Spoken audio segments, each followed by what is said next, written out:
Good morning, I'm Tips Mahoy and this is ArthIntel Morning Edition. Coming up, Infantino abandons plans to sell World Cup profits to private equity following massive pushback. 9 killed in strikes on Kyiv as Ukraine sinks Russian container ship. Trump brokers Hamas disarmament deal as Saudi Arabia plans Houthi offensive. That, plus a check of the weather across the country. FIFA President Gianni Infantino has abandoned his plan to sell a stake in World Cup profits to private investors after fierce backlash from across soccer. The proposal would have created a $20 billion company running the World Cup, with 20% owned by outside investors including the Kushner family. Opposition mounted quickly, with UEFA's 55 member nations, CONCACAF and the Asian Football Confederation all voicing opposition, and Infantino's senior advisor Carlos Cordero resigning in protest. In a statement, Infantino said the project had created divisions that were no longer in the sport's interest, declaring, "This proposal will not proceed." At least 9 people have been killed and 28 injured after Russian ballistic missiles struck Kyiv on Saturday morning, according to local officials and Ukraine's state emergency service. Mayor Vitaly Klitschko said residential buildings in the Shevchenkivsky and Solomyansky districts were partially destroyed, with fires and power cuts reported across the capital. A missile also landed near the Lithuanian embassy, breaking windows, Lithuania's foreign ministry said.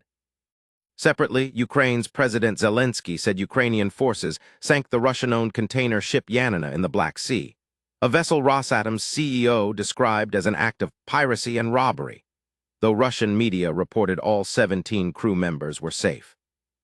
Iran is warning it will strike back at critical energy infrastructure if the U.S. or Israel attacks its territory. According to Iran's state-affiliated Tasnim news agency, a senior security official called reports of possible American and Israeli strikes a kind of madness, saying Tehran has prepared extensive response plans targeting Israeli infrastructure and U.S. energy facilities across the region. The warning comes after the White House told Fox News Digital that President Trump is not going to stand by and allow this terrorist behavior to occur, and that Iran will continue to pay until it negotiates in what Trump considers a meaningful way. Islamic militants with the Allied Democratic Forces struck the primarily Christian community of Mangina in Eastern Democratic Republic of the Congo 3 times over just a few days, killing more than 20 people.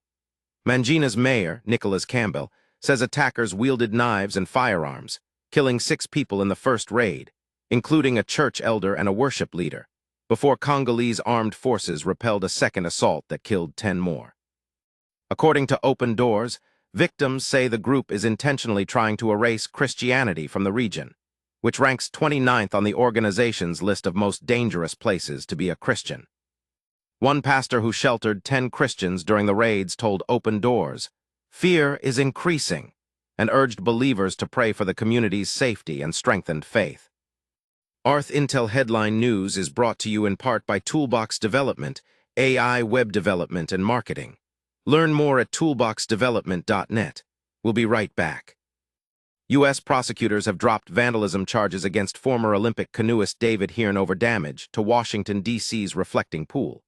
In a court filing, prosecutors now say the damage was the result of flawed installation by the contractor, reversing earlier claims from President Trump, who had blamed sick, deranged vandals. Hearn had faced up to 10 years in prison. His lawyers say the case should have never been brought and that the government owes Mr. Hearn an apology. Prosecutors also said the Department of Interior failed to provide fulsome information at the outset, and the pool has now been drained for a second time in 3 months. Health Secretary Robert F. Kennedy, Jr., told President Trump during a cabinet meeting on July 31 that an answer is coming on what causes autism. Trump asked Kennedy directly how the research was progressing, and Kennedy responded, "We will have an answer for you." According to CDC data released in 2025, autism now affects 1 in 31 American children, up from 1 in 150 in the year 2000. Kennedy had promised results from his Autism Causes initiative by September 2025, but health officials have not announced findings since then, even as a CDC webpage under his direction states that claims vaccines don't cause autism are not evidence-based, an assertion some scientists dispute. A New York sheriff is pushing back against an order from Governor Kathy Hochul and Attorney General Letitia James requiring 12 local law enforcement agencies to end their cooperation agreements with ICE. Broome County Sheriff Fred Akshar says he'll comply with ending the 287G program by the August 25th deadline, but says he'll continue cooperating with ICE in other ways. Akshar blasted what he called the political class in Albany, saying he won't release dangerous individuals from his jail back into the community. Broome County, in the state's southern tier, is home to about 195,000 residents. A tiny Colorado town has officially been declared abandoned after its entire local government collapsed. Colorado Secretary of State Yana Griswold made the declaration this week after Hartman's last elected officials resigned in January, leaving no one to address the town's contaminated water system. According to a resident's petition, Hartman's water had lacked chlorine for more than a month and was not potable, and residents have been under a boil water advisory since February. Deputy Secretary of State Andrew Klein said abandonment was the only legal mechanism available to get residents clean water, and Prowers County will now take over the town's roads and water infrastructure. ArthIntel Headline News is brought to you in part by Toolbox Development, AI web development and marketing. Learn more at toolboxdevelopment.net. We'll be right back. With MLB's AUG, 3-trade deadline just days away, ESPN's Kylie McDaniel and Jeff Passan have ranked Tigers ace Tarek Skubal as the top trade candidate. According to their report, Skubal has a 90% chance of being traded, with Detroit facing a steep climb to reach the playoffs. The two-time reigning Cy Young winner has reportedly returned from bone chip surgery ahead of schedule, hitting 99.9 mph on his fastball. ESPN lists the Dodgers, Braves, Brewers, Cubs, Phillies, and Rays as the most realistic landing spots.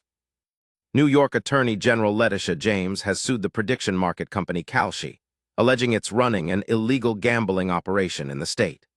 James claims Kalshi's offerings are quintessentially gambling and exposed New Yorkers, including those under 21, to gambling addiction without adequate safeguards.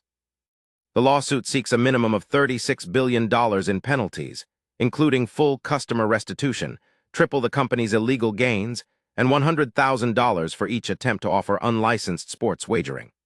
A Kalshi spokesperson called the suit political theater, arguing states can't shut down a federally licensed exchange, while the CFTC has separately sued New York to defend its jurisdiction over the company. The Detroit Lions are closely monitoring Pro Bowl tight end Sam Laporta as he returns from a season-ending back injury. Head coach Dan Campbell says the team has kept close tabs on Laporta, who underwent surgery in November to repair a fully herniated disc and was fully cleared for training camp in early July. Laporta, who set an NFL rookie tight end record with 86 receptions in 2023 and has scored 20 touchdowns in 42 career games, says he's had no lingering pain and is excited heading into contact work. The 25-year-old is entering the final year of his rookie contract and is eligible for an extension. Florida Atlantic has hired Josh McCown as its new vice president and athletic director, filling the vacancy left when Brian White departed 6 weeks ago to take the top athletics job at Virginia Tech. McCown comes to FAU from Mississippi State, where FAU says he raised more than $173 million over just 3 years, the most lucrative 3-year fundraising total in that school's history. FAU President Adam Hassner praised McCown's experience, energy, and commitment to excellence, calling him a perfect fit for the university. McCown, who holds 2 degrees from Kansas State and also worked in development at Colorado, will be formally introduced on August 7th.